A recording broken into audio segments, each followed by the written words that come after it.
Today, we're talking about one of the most underrated Batman epics ever written, and that is the Demon Trilogy. And we're going to talk about why it might be the perfect foundation for the DCU's Batman and the full Bat family. So, this is Stevie, this is the Loreverse, and let's dive into this. Now, what is the Batman Demon Trilogy? The Demon Trilogy consists of three prestige graphic novels that changed the game for Batman.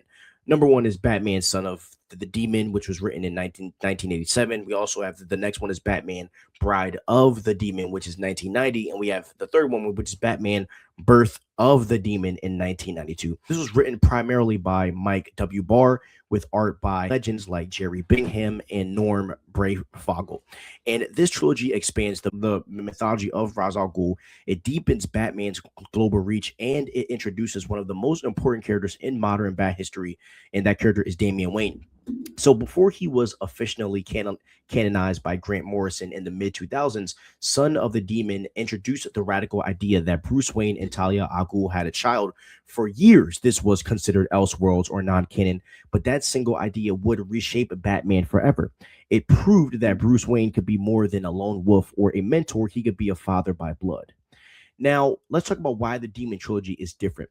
Because most Batman stories are grounded crime noir, Gotham, mobsters, serial killers, and the Demon Trilogy expands the canvas into the world stage. And when I say the world stage, we're talking eco-terrorism on a global scale, global conspiracies involving hidden societies, ancient immortality via the Lazarus pits, genetic experiments to create the perfect human, and moral dilemmas on a planetary scale. Look, this is not just Detective Batman, this is Mythic Batman, and that matters for the DCU because if James Gunn is building towards a truly connected universe, Batman can not only operate in rainy alleys, he has to exist in a world with gods, aliens, and multiversal threats.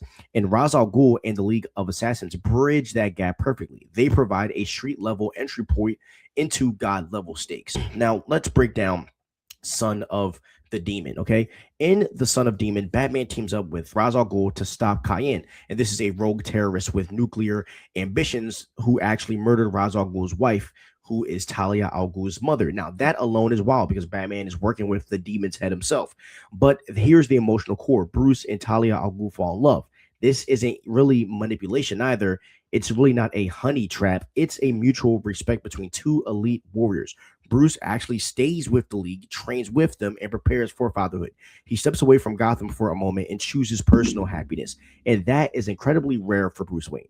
At the end, after a brutal battle where Bruce almost dies protecting her, Talia secretly gives birth and tells Bruce the child was lost to protect the baby from the cycle of violence. But in reality, the child does survive, and that child becomes Damian Wayne. And for the DCU, this instantly gives us legacy stakes. It means that Bruce has a history of love and loss that goes way beyond just my parents died in an alley. Now, Bride of the Demon, that continues, the geopolitical thriller tone. Batman again clashes with Ra's, who is attempting to fix the ozone layer by triggering a global catastrophe, and the focus shifts, toward ideology. So Ra's genuinely believes he is the hero of the story, right? He looks at this as he is a surgeon cutting away the cancer of humanity to save the earth. And Bruce sees the inherent value in every individual life. And this philosophical war is cinematic gold, right? Imagine a DCU Batman forced to confront climate extremism, right? Global collapse and the uncomfortable question of whether Ra's might be partially right about the world's direction.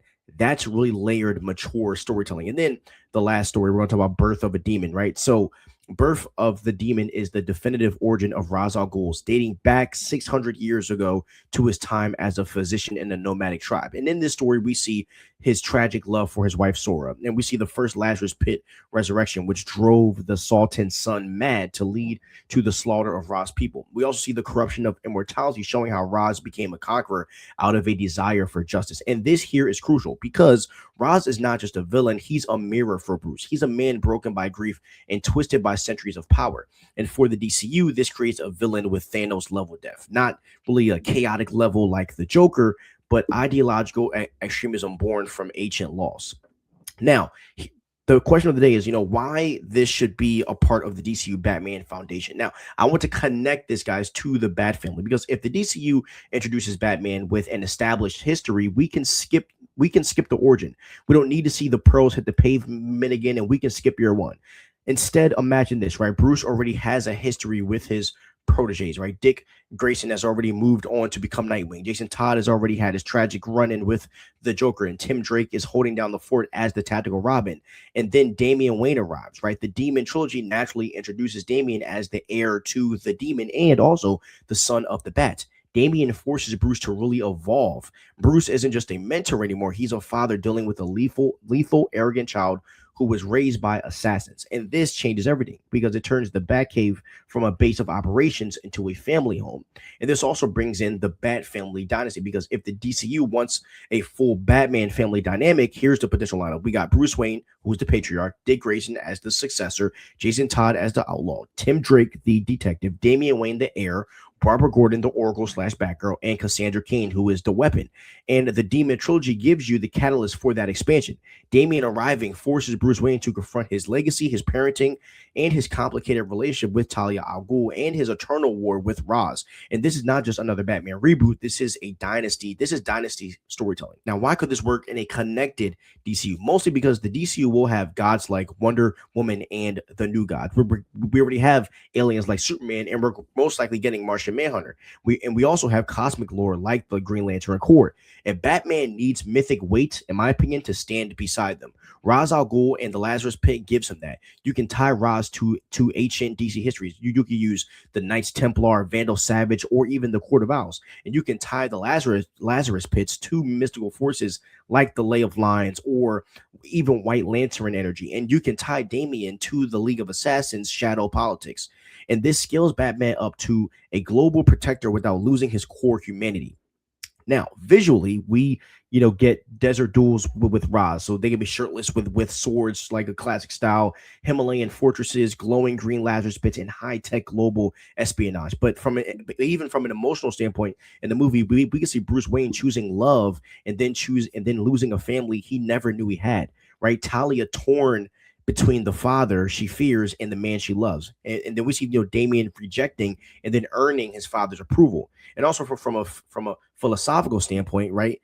It's like, is Ra's right? Immortality corrupt even Can immortality even corrupt the most noble intentions? And what does legacy, right, actually mean for a man who dresses as a bat?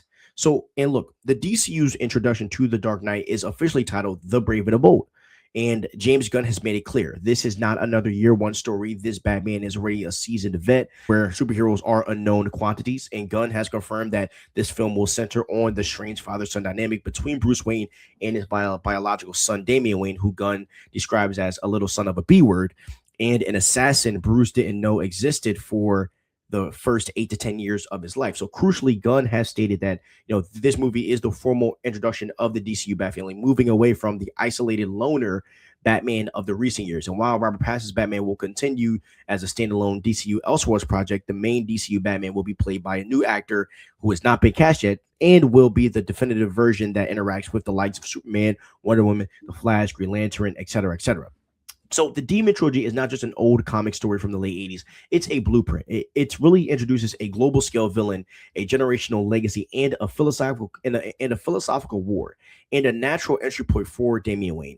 If the DCU skips straight to this era, we avoid the repetition of the lonely Batman we've seen for 20 years. We actually get something fresh, and we immediately separate this version from the grounded, no powers interpretation of the past. So Batman isn't just the Dark Knight of Gotham. He's the heir to a war centuries old, and he is finally the father of the future of the Bat family. Hope you guys enjoyed this video breaking down the Demon Trilogy and talking about how this could possibly be integrated into Batman Brave and the Bold, and how I think James Gunn is going an entirely different route than what we think. So I'm really excited for what we're going to see with the Batman. And I do think this will be the greatest Batman movie of all time. This will be one of the greatest DC projects of all time. So I hope you guys enjoyed this. Have a great day. Stay crispy and peace out.